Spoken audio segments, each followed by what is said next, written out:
So, Stranger Things is over. Now, when promotional material was first coming out for Stranger Things 5, you could tell it was very final, like no spin-offs, lots of character deaths, and all around a climax to the universe we've all grown to adore. And at least in my opinion, we got a pretty dang good conclusion to a fantastic series. But other people disagree. They think things should have gone differently, and I'm here today to summarize and review all of Stranger Things Season 5 to determine whether or not it's as bad as everyone says it is. First, let's take a look at how the season is set up from the start compared to the others. In Season 1, the groups were pretty lax and easy to follow. There were the kids fighting the supernatural threat with Eleven, there were the adults fighting the human threat with Hawkins' lab, and there were the high schoolers who were fighting amongst themselves while also surviving monsters. Or at least, trying to, in Barb's case. Those are the only three groups. Everybody else is filler. Season 2, now we have the kids splitting up.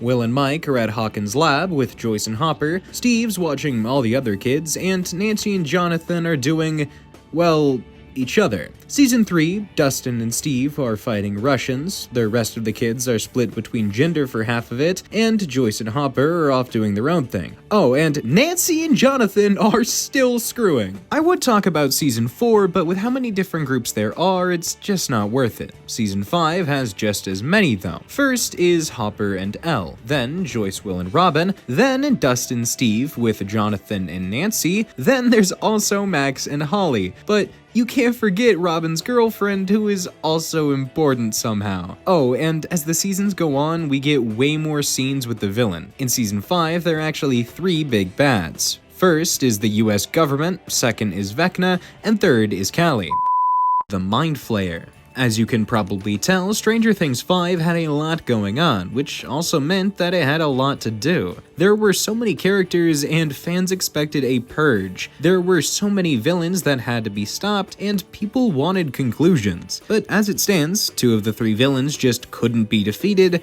and not too many people died. The Mind Flayer is an extra-dimensional being. It can be stalled, halted, and delayed, but not killed. At least not by anything we have on our side. The other villain that can't really die is the US government.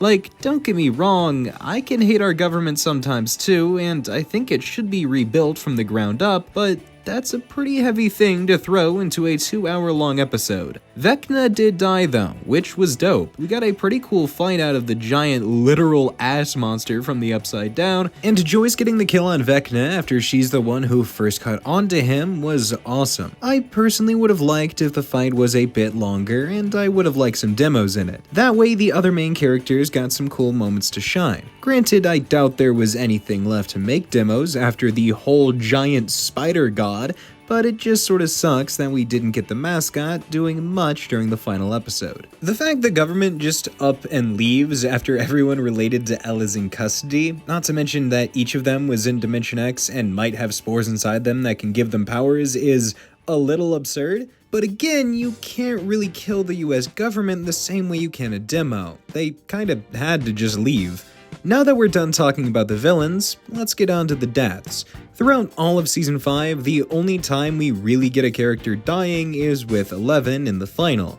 Obviously, there is 8 as well, but she was a very minor character. Like seriously, they bring her back in Season 5 and act like she's one of the main guys, even though she had like 2 relevant appearances in Season 2? Either way, obviously Eleven's death was a big one, but since the Duffers wrote themselves an out by saying that she might be alive, that doesn't count. However, I don't really care that barely anyone died. In fact, I'm glad they didn't. If someone had died in the last episode, it would have felt like it was done purely for shock value. It doesn't add stakes if the audience already understands the potential risk. The way they did it, telling people characters would die so that fans were on the edge of their seats, while not needing to kill off someone, was genius. Tell me, did you really want to see Dustin's face shredded like dog food while he's eaten by the Mind Flayer's tendrils? If you answered yes, What's wrong with you? I get being upset that characters didn't die and feeling like it cheapened the ending, but I'm happy that there was a happy ending. I've grown up with these kids, with these actors. So yeah,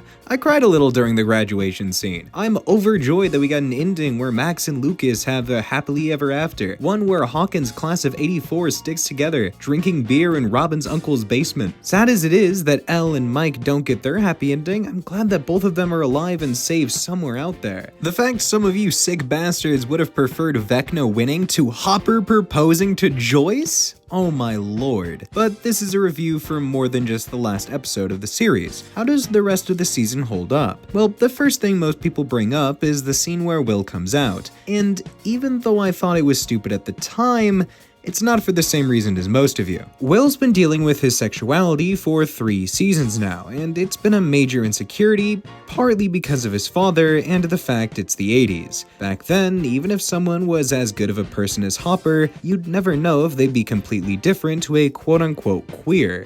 So, of course, the person who messes with your mind and preys on your greatest fears is going to attack his greatest insecurity. You guys are acting like this is bad writing when it makes complete sense and is an awesome way to get everyone from the group into the same room. But I do think this scene is stupid, because it could have been so much worse if Will had a fetish instead of being gay. Imagine how pissed everyone would have been if instead, Will was standing in front of the group and during the end of the world was like, I'm really into feet.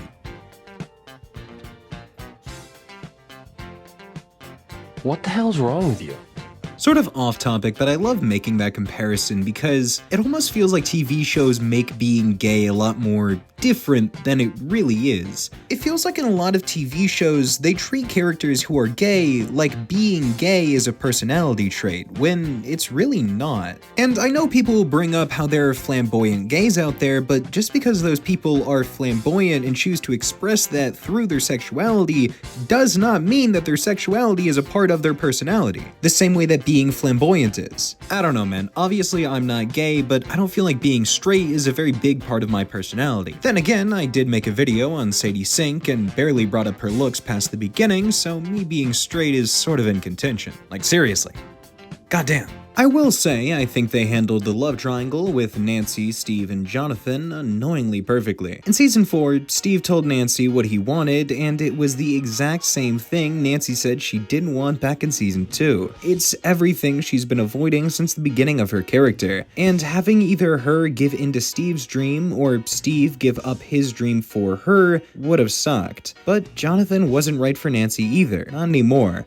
They were too different of people, who never could have gotten what they wanted from the other. They would have been happy for a while, but deep down they'd always know they wanted more. The reason I say it's annoyingly perfect is because I wanted a happy ending with one of them ending up with Nancy. Personally, I would have loved it if Steve realized he didn't want to be a full-time dad and he'd rather just be a coach, which means a decent amount of cash for the time period and plenty of vacation time. This would let Nancy stay with her family while still getting to explore the world and discover herself. It's not like a big part of Steve's character has been his car, and getting to drive around the love of his life while exploring the world sounds like a hell of an ending. Granted, this still all could have happened, we don't know, but it's clear that wasn't their intention. I think the writers hated Max this season, or maybe just in general, but took out the rest of their hate this season. Not only did she have every bone in her body snapped and twisted last season,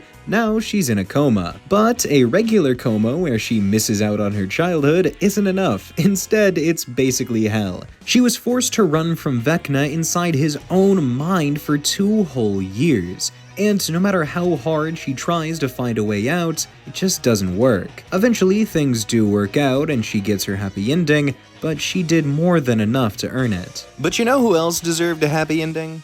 11. For the first 10 years of her life, she was in a giant child torture chamber. then had to watch all of her quote-unquote friends die by the hands of the one person who was kind to her. When she escaped Hawkins' lab, she ran into a group of kids the same age as her. Well, only after accidentally getting a kind old man killed. The boys helped to protect, feed, and clothe her while she has no one else to rely on. They showed her kindness and helped her unconditionally. Even when they were mad at her, they didn't lash out and still continued to aid her. When the time came, she sacrificed her life to protect them, but came back and ended up in the care of Police Chief Jim Hopper. Brief aside, but I love what they did with Jim's character in the last season, letting him deal with his first daughter's death and Elle's sacrifice finally giving him closure. Obviously, losing Jane hurt too, but a detail I loved is that Hopper wasn't trying to break free and stop her. He trusted her and let her choose what to do with her life, even if it hurt him more than anything else. Anyways, back to Elle. There was never a point in her life that she got to just be happy. She had a couple of months locked inside the cabin where she was able to be comfortable, but that wasn't living. She got a couple months with Mike during the summer, which was the happiest part of her life, but there was always the looming threat of the government and eventually the Mind Flayer. When she moved away with the Byers, she got her first real taste of normal, but that meant being bullied while struggling to keep pace with people who had over a decade more schooling than she did. She was dropped into high school, what most people consider to be the most socially stressful part of their entire lives, while only ever interacting with 20 people max. Will was her only friend, and he was distant because he had complicated feelings towards her. Then, in season 5, she spent 2 whole years preparing for a battle against the devil while isolating herself from her friends and running from the government. The point I'm trying to make here is her life was incredibly difficult, and if anyone deserved a happy ending, it was her. Because every other character in the show at least had a couple years where they were happy. Except maybe Billy, but that's a story for another time. And honestly, the ending she got isn't too bad. Yes, she's away from all of her friends, but she only knew the group for a couple years. The majority of her life, she's been isolated around emotionally stunted scientists and socially stunted children. The only 2 characters the same age as her that she hung out with one-on-one were Mike and Max. She didn't really have a relationship with the other kids. She didn't have a mom or a dad waiting for her back in Hawkins. The only really important people that she lost were Hopper and Mike. Right now, she's kind of just a regular person moving to a new town in the 80s. Granted, how she'll get a house or a job without government records is beyond me, but she's also got superpowers, so I'm sure she'll figure something out. Plus, she was walking on foot, so there's no way she isn't at least within a state's distance from Hawkins. I'm sure if Mike looks really hard, he can find her, but that's all up to fan interpretation. When discussing the fight with Vecna, like I said earlier, it should have been longer, but saying that he felt weak is absurd. The strongest thing that we had seen up to this point in the series was a sloppy monster the size of Hawkins Mall. What we got in the final was much more impressive. The Demogorgons were in Dimension X, it's just they were what was making the Mind Flayer's body. There weren't any people in that world. What do you think was making the living mountain? The Mind Flayer is a cosmic entity, one that is still out there, but the physical form it took with Vecna's help was destroyed. Had we fought the actual Mind Flayer, then Eleven would have been the only person doing anything. The way it was set up here, everybody had an important part to play, distracting the monster from all fronts, while the only one who could actually hurt it was doing the heavy lifting. All around, Stranger Things 5 was an alright ending to the series. Would I have wanted more? Of course. With how much they set up in season 4 and the first volume of 5, they easily could have made another season, or at least had season 5 been 14 to 15 episodes with similar lengths to the ones that we got. But at the same time, I understand why they couldn't just make twice as much of what we got. Season 5 was a grand total of 10 hours long. Even if we got another 10, I'm sure we'd still be left with questions and plot holes and especially wanting more. The thing a lot of people won't admit about season 5 is the main problem isn't plot holes or lack of character deaths. It's the fact the show is ending. We've spent the last 10 years connected to this series. Of course it's going to suck saying goodbye no matter how they ended it. For a lot of us, we've grown up with these characters. Not just the kids, but the teens becoming young adults. The young adults using this show to hold on to their childhoods. I'm not saying the last season was perfect, but I'm saying everyone talking about the ending has a unique kind of bias, myself included. I am personally so happy that the characters characters I've grown to love over 10 long years finally get to live happily ever after.